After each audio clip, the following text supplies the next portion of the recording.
social studies. So you definitely need I can imagine. He has conducted leadership workshops at Toastmasters conferences and has spoken at numerous national conferences on behalf of several Blue Cross and Blue Shield companies. He is a speaker, teacher, life coach, and author. His mission is to draw the best out of others. The title of Dennis's message tonight is Our Amazing Power to Influence. His aim is to encourage you to recognize the huge impact you can have to change the lives of those around you. Please welcome Dennis, James Deegan.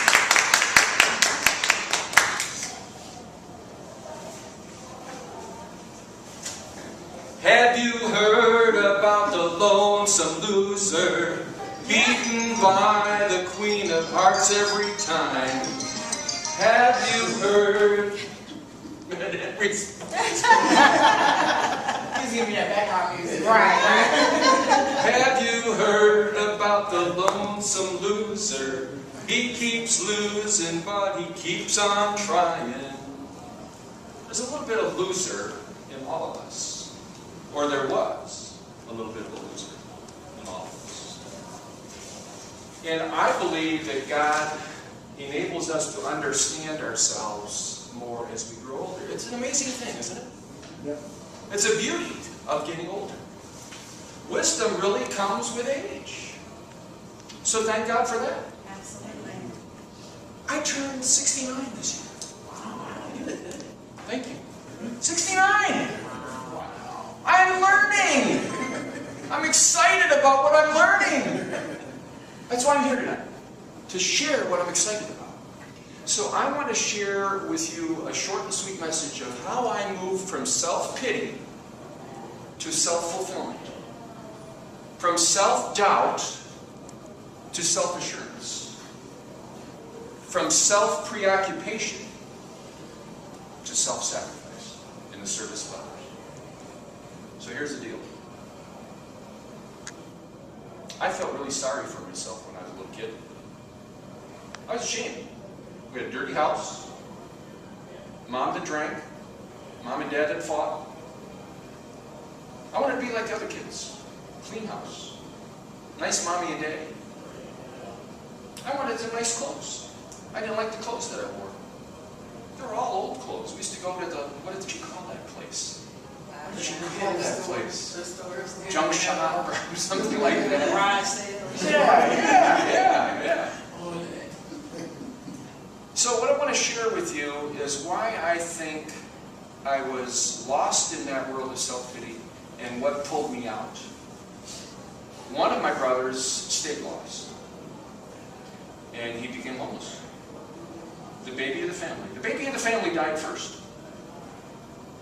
So why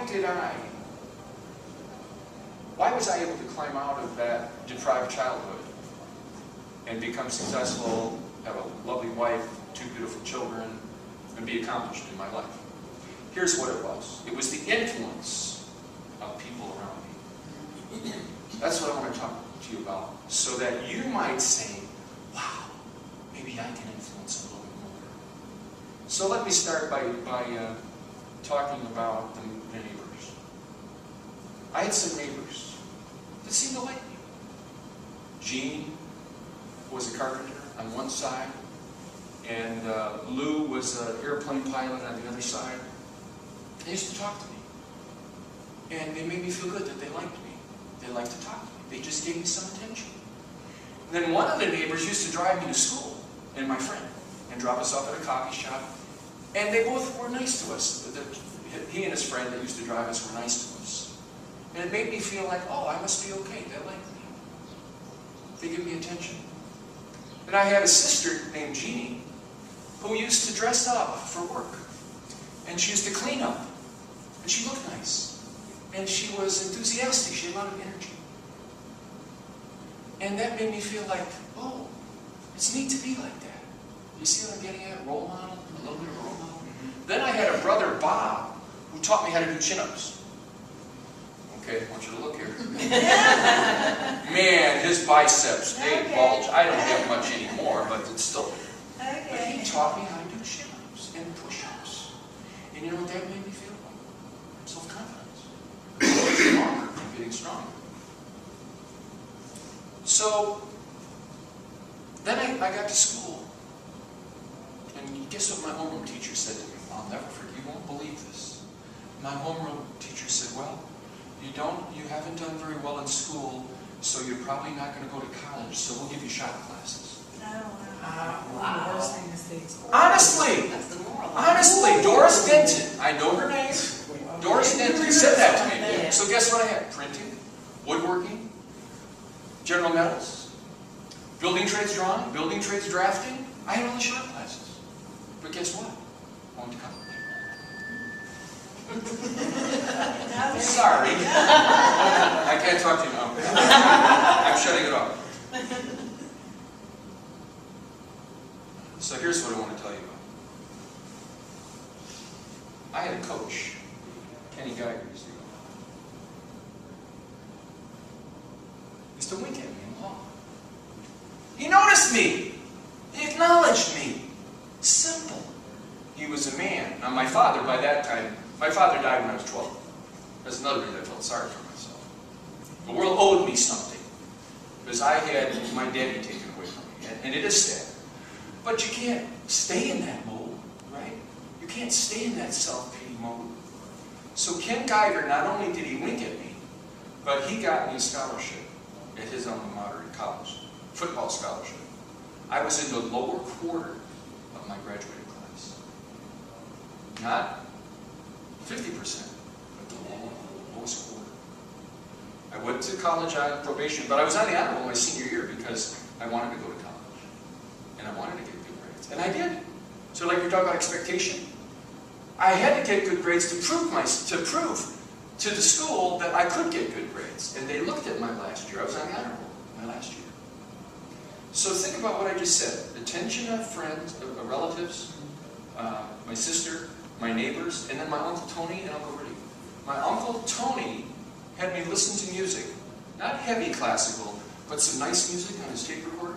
My Uncle Rudy would teach me how to paint and how to do things, fix things at his house. So again, he made me feel proud of myself that I was accomplishing something. So I wasn't wallowing on a street corner, I was doing something constructive. So finally, when I got to college, people seemed to like who I was and they wanted me to be an officer. They wanted me to be song chairman. They knew I played the guitar, and they wanted me to be a leader.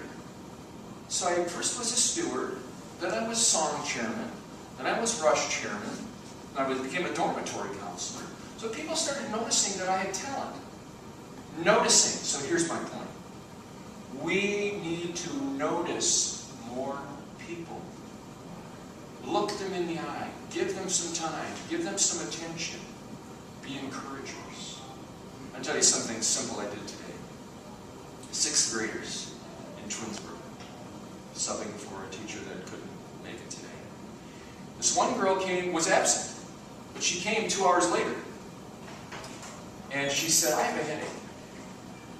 I said, oh, I'm sorry to hear that. I said, well, come over here and let's see if we can find somebody to help you. And so I found somebody to help her with the project, explain the project. I said, would you like to go in the back science room that's joining?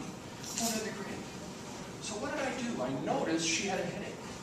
I found a solution for her because it was a little bit noisy. We were working on a project.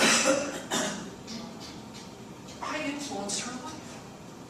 That morning at school, she had a headache. She came into school late, so she obviously wasn't feeling that well. She went to her own private room with a tutor. About it. Because I saw an opportunity. And I took advantage of my intelligence that God's given me to make a difference for that child. Why do we have to be fancy about what we accomplish? How about little things?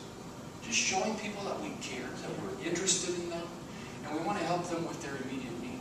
It's not complicated. So, the long and short of what I'm sharing with you is I moved from thinking about myself to thinking about others. It's not a complicated formula. Does that sound like what Jesus wants us to do? I mean, does that sound like what our faith is all about, serving others? So here's my message to you. Realize the power that you can have to change lives tomorrow. Burma prayed for me a wonderful prayer. I prayed for her. I'm excited about her ministry because there are a lot of hurting kids out there. Yeah. And James Whitcomb Riley is was a poet from Ohio. And he said this: all kids is good kids, appears to me. Even the bad ones is just as good as they can be. Because kids grow up in an environment, they learn to be tough, don't they? Yes. They learn to act out. They learn to be aggressive rather than kind or soft. They learn to be hard because they have to survive, don't they? Right. Sometimes. So I already have some thoughts in mind for Burma to introduce her to some superintendents. I already know I need to give her attention. I know I have to apply my message that I'm sharing with you to her. So here's my closing thought. Pray for God to show you the powerful influence you can have to change lives in little ways. It doesn't have to be a workshop for 500 people, maybe 20 people, maybe 10 people, maybe 5 people. But the point is, you look somebody in the eye, you have beautiful eyes. When you look somebody in the eye and take time for them, that's powerful. So I encourage you to be an encourager. And share with me, get to know me. Let's help each other. Let's be 2 logs in the fireplace, 3 logs in the fireplace, 4 logs. You know, I applaud Kent so much for laying out a vision. You know what, it's okay that we're a small group tonight. It's okay. Yeah. Because maybe we need this closeness. Maybe we need this small group to get to the next level. Because God is a great God. And if He can take me from self-pity to self-fulfillment, He can take you from self-doubt to self-mastery, to service, real service, to His glory. So that's my message tonight, and I look forward to be a part of your lives, and thank you for your attention.